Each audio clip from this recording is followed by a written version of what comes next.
राम राम। मैं हूं राजेंद्र शर्मा और आपका स्वागत है मेरे चैनल राजेंद्र शर्मा में। देखिए, आज का जो दिन है, आज की जो डेट है 28 मई सन 2023, ये बहुत ही इंपॉर्टेंट डेट है। आज की डेट में दो महत्वपूर्ण इंसिडेंट्स होने वाले हैं। एक तो आईपीएल 2023 का फाइनल है और दूसरा आज भारतीय संसद का जो नया भवन है, जो नई बिल्डिंग है, उसका जो है उद्घाटन होने वाला है। उसका उद्घाटन हमारे यशस्वी प्रधानमंत्री श्री नरेंद्र मोदी करेंगे।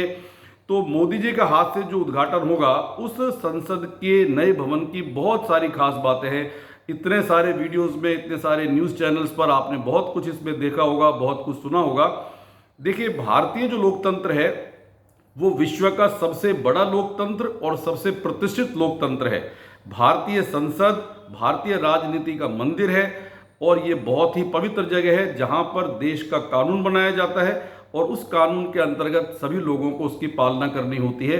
तो देश के दिशा निर्देशन को महत्व देने के लिए संसद से ज़्यादा अच्छी कोई जगह हो नहीं सकती। लेकिन कुछ सांसदों के शर्मनाक करतूतों की वजह से हमें कई बार लज्जित भी होना पड़ता है। तो ये एक बात अलग है कि कुछ सांसद इस तरह का व्यवहार करते हैं जो उचित नहीं है। खैर, छोड़िए उन बातों को।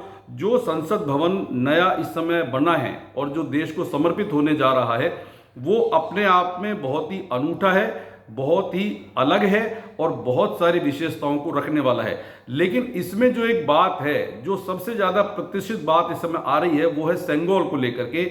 यानी कि आपका जो राजदंड है वो, कि यहाँ इस संसद भवन में राजदंड को, सेंगोल को प्रतिष्ठित किया जाएगा। तो संसद भवन की एक विशेषता है, दूसरा सेंगोल के बारे में है। तो दो बातों पर जो है आपसे मैं इस समय बातचीत करूंगा। एक सेंगोल के बारे में, राजदंड के बारे में, और दूसरा संसद भवन के बिल्डिंग के बारे में। देखिए, संसद भवन की बिल्डिंग अपने आप में बहुत ही अनूठी है। इसमें 1272 मेंबर्स बैठ सकते हैं और इसका जो क्षेत्रफल है वो 12,000, वो इसका जो क्षेत्रफल है वो 64,500 वर्ग मीटर दायरे में फैला हुआ है। इन सब बातों के अलावा ये अपने आप में मॉडर्न तरीके से सुसज्जित है। हर तरह की जो मॉडर्न चीज़ें हैं वो इसमें प्रेजेंट हैं। ये भूकंप रोधी है, 150 वर्षों तक देश की ज़रूरत को ये पूरा कर सकती है। इसके अलावा डिजिटल है, बहुत सारे इसकी जो बिल्डिंग्स हैं जो कि राज कार्य संबंधित है, प्रधानमंत्री कार्यालय संबंधित हैं, राष्ट्रपति संबंधित हैं, अन्य जो डिपार्टमेंट हैं वो सारी बिल्डिंग इसके सामने हैं। और यहाँ का वातावरण बहुत ही स्वच्छ वातावरण और बहुत ही पर्यावरण के अनुकूल है। ये सारी बातें हैं जो इसको विशेषता प्रदान करती हैं।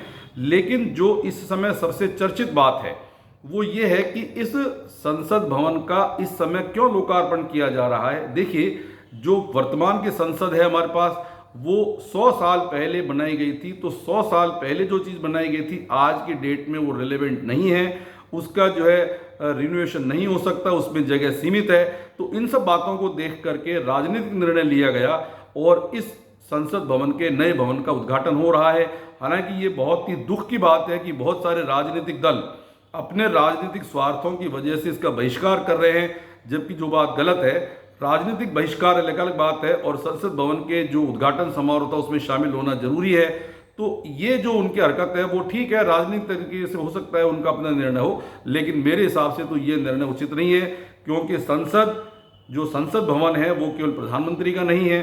संसद जो है वो सबके लिए है, सभी वहाँ बैठते हैं, सबके लिए मंदिर का काम करती है। तो दूसरी जो चीज़ यहाँ पर है वो सेंगोल के बारे में है, जो मैं आपसे बात करने वाला हूँ। सेंगोल राजदंड के बारे में, ये क्या है, कहाँ से आया, अब इसकी चर्चा क्यों हो रही है और इसकी महत्व क्या है, इसकी ज़रूरत क्या है। देखिए, दुनिया के जो राजतंत्र रहे हैं, जो राजाओं का जो राज शासन रहा है, उसमें भारत का जो राजतंत्र चोल वंश का था, जो मेनली तमिलनाडु एरिया से रिलेटेड था और बहुत बड़ा राजतंत्र था और लगभग 400 वर्षों तक इसने जो है राज किया और बहुत सारी अनूठी मिसाल उसने जो है प्रदर्शित की है। तो वो जो सारी चीज़ें हैं वो उस चोल राजवंश को अपने आप में अनूठा बनाती है। तो चोल राजवंश में एक नियम था और एक परिपाटी थी कि जब भी एक राजा सत्ता का हस्तांतरण दूसरे राजा को करता था तो वो एक राजदंड के रूप में सेंगोल उसको दिया करता था, जो कि एक लकड़ी का बना हुआ था, एक छड़ी नुमा था और उस पर जो है भगवान शिव और नंदी की जो है आकृति है उसके ऊपर, और ये एक तरह से भगवान का आदेश माना जाता था कि अब आप इस राज्य की बागडोर संभालेंगे और जनता का पूरा ध्यान रखेंगे, जनता की भलाई का काम करेंगे, जनता के हित के लिए काम करेंगे। तो वो जो हस्तांतरण वाली प्रक्रिया थी वो चोल राजवंश में थी, इसके अलावा कई और भी जगह थी। तो वो जो चोल वंश की राज परंपरा थी, उस परंपरा को निभाते हुए माउंटबेटन, लॉर्ड माउंटबेटन जो थे, उनके सामने पंडित जवाहरलाल नेहरू ने चक्रवर्ती राजगोपालाचार्य के कहने से, उनकी मेहनत से तमिलनाडु में उस जो सेंगोल था यानी कि जो राजदंड था उसका निर्माण कराया। कुशल कारीगरों द्वारा उसका निर्माण किया गया, बहुत ही सुंदर उसे बनाया गया। और वो जो राजदंड था, सेंगोल जो था, वो जवाहरलाल नेहरू जी ने लॉर्ड माउंटबेटन को सौंपा था। और उन्होंने सत्ता के हस्तांतरण के बाद, यानी कि लगभग 200 वर्ष तक अंग्रेजों ने यहाँ शासन किया, तो 200 वर्षों के शासन के बाद में उन्होंने एक तरह से सत्ता का हस्तांतरण भारत को किया। और वो राजदंड उस समय वहाँ पे रखा हुआ था। लेकिन बाद में किन्हीं राजनीतिक कारणों से, किन्हीं परिस्थितियों के कारणों से या ज्ञानतावश, कुछ भी हो सकता है, उस राजदंड को संसद भवन से हटा करके इलाहाबाद के म्यूजियम में रख दिया गया। और अब इस समय काफ़ी अथक प्रयासों के बाद, पूरी हिस्ट्री की जानकारी जुटाने के बाद, अब उस सेंगोल को वहाँ से निकाला गया है और विधिवत एक बार पुनः 14 अगस्त 1947 के बाद आज 28 मई 2023 को वो प्रक्रिया दोबारा से की जा रही है और उसी सेंगोल को जो है समर्पित किया जाएगा, संसद भवन में रखा जाएगा। तो ये एक अच्छी परंपरा है, जो हमारी पौराणिक परंपराएं हैं, जो हमारी संस्कृति है, हमारा जो धर्म है, या जो हमारे सनातन धर्म है, उसकी जो महत्वपूर्ण बातें हैं, उन बातों को अपने को अंगीकार करना चाहिए और उन बातों को स्वीकार करना चाहिए और उनकी इज्जत भी करनी चाहिए। तो संसद भवन का जो उद्घाटन होगा वो अपने आप में जो है अपूर्व दार्शनिक होगा और इस भवन के उद्घाटन से भारत में नए आयाम जुड़ेंगे, भारत नई ऊंचाइयों को छुएगा और लोकतंत्र में एक और तमगा भारत के नाम होगा। और आने वाले समय में यह संसद भवन देश के लिए एक अभिमान का, एक गर्व का क्षण होगा और उस संसद के लिए ऊपर सभी को गर्व होना चाहिए।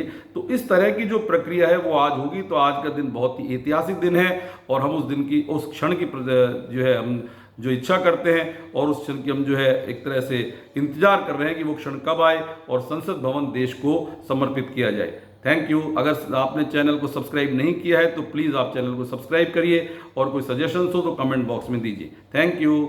जय हिंद।